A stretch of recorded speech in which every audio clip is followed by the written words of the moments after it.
Mike Paralack here to entertain you with the help of Sonny James.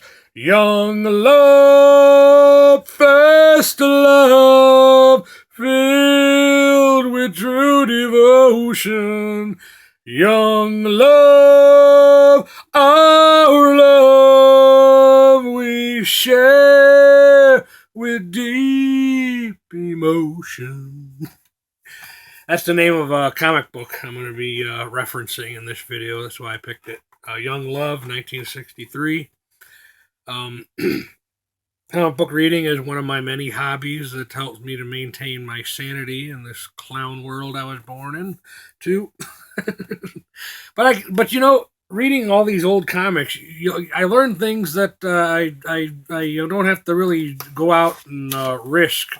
Uh, Like, for example, recently I learned the relationship between, through comic book reading, I learned the relationship between altitude and vehicle horsepower. Apparently, 20% of your car's horsepower is lost when you're driving to a place called Big Bear Lake. Doesn't matter if you got a fancy, schmancy sports car, high performance sports car, or a sedan. No matter. Nature, God just laughs. I love when nature and God laugh at humans and their technology. I'm a happy guy when that happens. Well, anyways, this old comic called First Love, there was a story in there called Peasant that stood out for me. Not, I don't want to, I don't know. At this point, the level of human greed in this world is just appalling to me. It's like if I share the artwork in the comic, so I'm just gonna have to just talk about it. Anyways, a story called Peasant tells the story about this orphan girl who is hanging on to this fantasy that her real she was adopted. She had loving parents all her life, but she always wondered about who her real parents were. It was like this fantasy of hers. Her real parents were rich and beautiful, and typical standard orphan fantasy. But the story told in this comic book, story entitled Peasant, tells the story of this young guy who is pursuing this woman, to be his the woman in his life, and the adopted parents eventually share the address of with this young man of her real parents, which he goes and visits and finds that they're dirt poor, and the guy's long dead. The woman struggled all her life because he never provided. He wasn't a good provider, and he's like, well, hey, now I'm gonna now I have this knowledge. I'm gonna tell this woman that I want to be my future wife, so she can finally grow up and we can have a future together. Well, as the story is told from this 1963 comic, the guy refrains from doing this because, like the adopted parents, he wants to maintain her fantasy. He wants the. It's indicated. You learn that you cannot love her like a boy. You have to love her like a man. So apparently, the definition of loving a woman like a man is to create an environment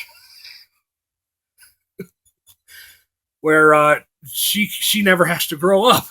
She never has to become an adult woman.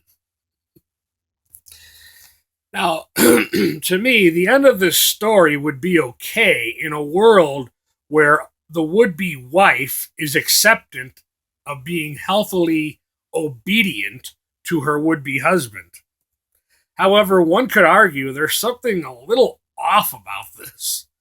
I mean, it reminded me of that episode of King of Queens where the wife, Carrie, played by Leah Remini, does the math in one episode. She does the math and figures out while visiting the husband, Doug's parents, She does the math and figures out that Doug's boyhood dog could not possibly be the same dog from his boyhood. Eventually, as the episode plays out, the parents fess up about it and reveal that rather than have to explain the perplexities of life and death to little Dougie, they just secretly replaced the dog with a look-alike. To which the wife in the story, Carrie, says, "That's dysfunctional." I agree. I only saw that episode once, but I remember because I totally agree.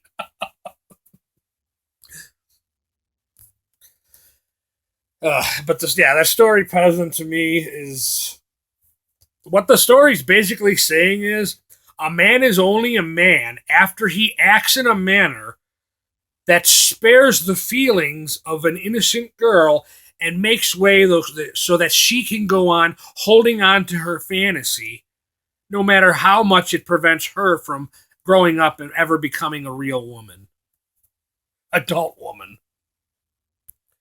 One thing I forgot to mention is this: because of her fantasy about her real flesh and blood parents being rich and everything, is she walks around with a slight uppity attitude towards everybody, which only fuels the feminist narrative of female entitlement.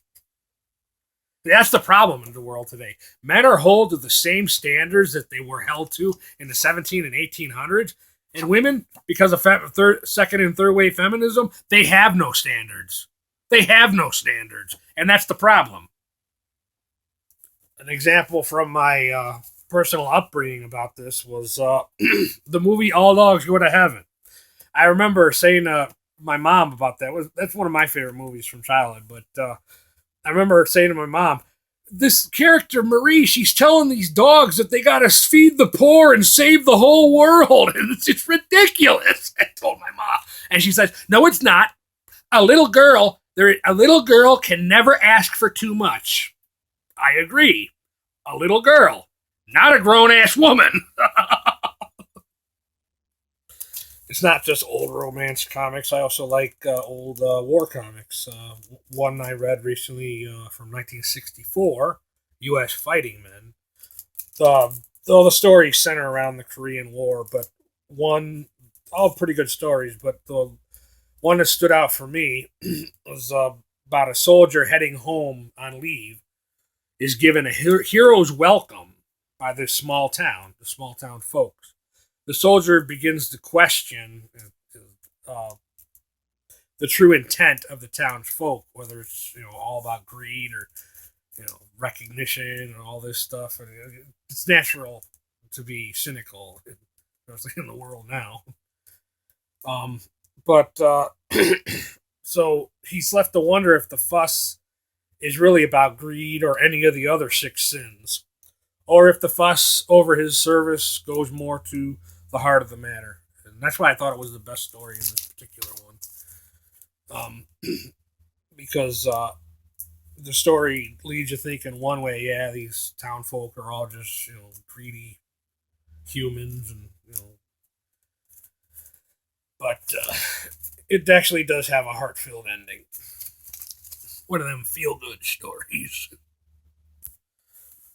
Yeah, but that's to me, that's the problem. Men are held to the same standards they've always been held to. This is far back as 300 years ago, and women are held to no standards.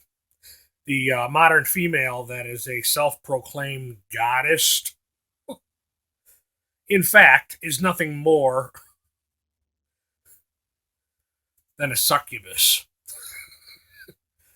Again, thanks to modern feminism, victimhood. But a woman will stand by a man as long as he has certification and ambition, until that runs out, of course, and flashy colors and shiny stuff.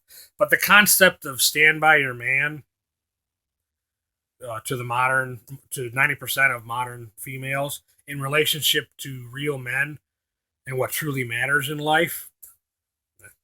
Nope.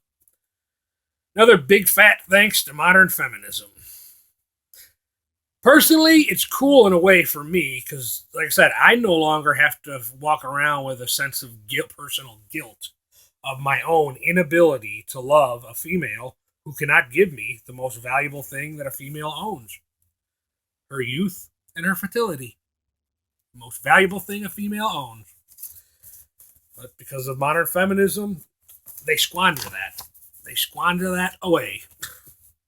They spend their youth squandering all that away. I want to end on a comical note, so I'm going to share another way to explain my father to an outside source, my male feminist father. Now, you know the way one feels bad for a 3-year-old who has a cold? Keep so, naturally, there's something innate that you feel bad for a 3-year-old with a cold.